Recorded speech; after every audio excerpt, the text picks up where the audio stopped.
रहीम जज़ल्ला सैयदना व मौलाना मोहम्मद सल्लल्लाहु अलैहि वसल्लम तमाम देखने और सुनने वालों को अस्सलाम वालेकुम। मैं आज गुफ्तगू करना चाहता हूँ खामोशी, खामोश रहना। और खामोशी क्या है? मौला कायनात हज़रत अली करमुल्लाहु वजहू करीम का कौल मुबारक है। आप फरमाते हैं कि जो शख्स बहुत ज़्यादा बोलता है ना, वो बेवकूफ़ होता है। वो शख्स जो खामोश रहता है, खामोशी इख्तियार करता है, वो शख्स अक्लमंद होता है। अक्लमंद शख्स की निशानी है खामोश रहना। ज़िंदगी में बड़े चैलेंजेस आते हैं, बड़े मामलात आते हैं, लोग बड़ी बातें करते हैं। जो अक्लमंद आदमी होता है ना, वो हर बात का जवाब देना ज़रूरी नहीं समझता।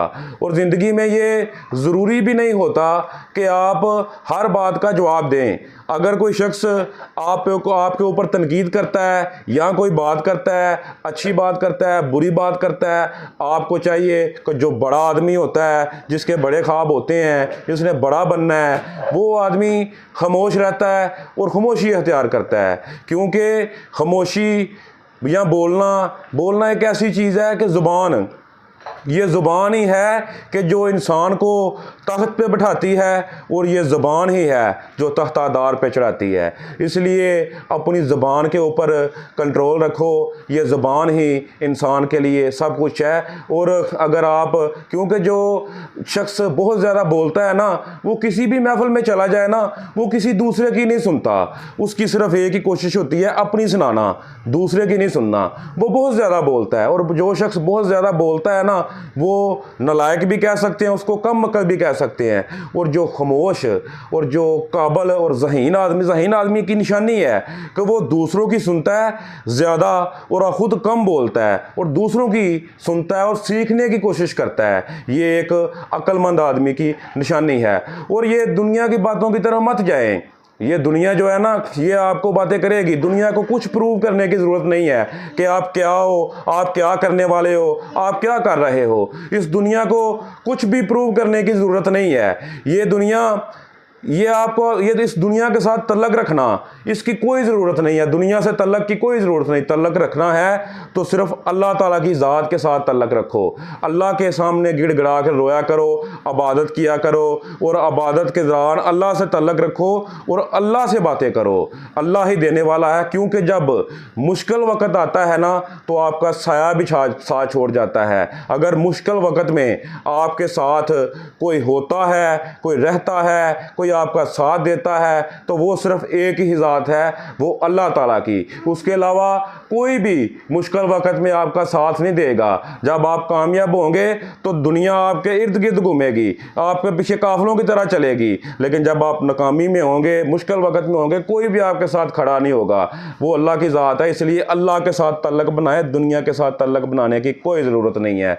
और दूसरा, जब भी आप किसी महफिल में बैठते हैं ना, तो कोशिश किया करें कि खामोश रहें। जो अक्लमंद आदमी है ना, जब कोई महफिल या कोई किसी किस्म का कोई फैसला साजी का मामला हो, तो बहुत सारे लोग बैठे हों, को फैसला करना हो, तो जो अक्लमंद आदमी होता है ना, वो खामोश रहता है, वो सबकी बातें सुनता है। क्योंकि जब आप खामोश रहते हो, दूसरों को बोलने का मौका देते हो, तो सबकी बातें सुनने के बाद जब वो शख्स ज़हीन आदमी एंड पे बात करता है ना, तो सारों की बातें सुनने के बाद, सब लोगों की बातें सुनने के बाद उसका जो पॉइंट ऑफ व्यू है ना, वो बड़ा स्ट्रांग हो जाता है। क्योंकि उसने सबकी बातें सुनी होती हैं, उसके पास एक अल्फाज का मनबा आ जाता है। ठीक है, तो वो अल्फाज जो है ना, फिर उसको अपनी बात कहने और अपनी बात करने का बड़ा ही ज़बरदस्त मौका मिलता है, और उसके पास बहुत ज़्यादा अल्फाज होते हैं। तो इसलिए कोशिश करें कि कोई भी महफिल हो, उसमें आखिर में बात किया करें। तो ये अल्फाज जो है ना, ये अल्फाज ही आपको जो है ना, मतलब ये अल्फाज की अहमियत को समझें। ये अल्फाज ही आपको आपकी ज़बान, आपके अल्फाज, यही आपको मतलब एक काबिल एतमाद शख्सियत बनाते हैं। अपने अल्फाज को कभी भी ज़ाया मत करो उस शख्स के सामने। मौला कायनात का कौल भी है ना कि जो शख्स आपके अल्फाज की अहमियत नहीं समझता, उस शख्स के सामने अपने अल्फाज को ज़ाया मत करो। और खामोश रहना, आपका कोई भी राज है ना, वो उसी वक़्त तक राज रहता है जब तक आपके दिल में पोशीदा है। जब आपने किसी के साथ उसको ज़ाहिर कर दिया, फिर پشیدہ نہیں رہتا اور اپنے راز کو اپنے تک محدود رکھ کے آپ بہت ساری پریشانیوں سے بچ سکتے ہو۔ اس لیے اپنے الفاظ کی طاقت کو سمجھو، اپنے الفاظ کو کمزور مت کرو، اپنے الفاظ کو، کیونکہ جو عقل مند آدمی ہے نا، جو اس کی قدر کرتے ہیں لوگ، جو ذہین آدمی ہے اس کے الفاظ بھی قدر ہوتی ہے۔ اگر وہ کسی محفل میں بات کرتا ہے نا تو سامنے والے شخص کو پتہ ہوتا ہے کہ اس کے الفاظ کی قدر ہے، لیکن جو بہت زیادہ بولتا ہے، بے فضول بولتا ہے، محفل میں بھی اس کے الفاظ کی کوئی قدر نہیں ہوتی۔ تو اس لیے خاموش رہنا سیکھیں، کامیابیاں ملیں گی۔ اللہ تعالیٰ آپ سب کا حامی و ناصر، زندگی نفع کی۔ تو انشاءاللہ ایک نئے دن ایک نئی ویڈیو کے ساتھ ملاقات ہوگی۔ السلام علیکم۔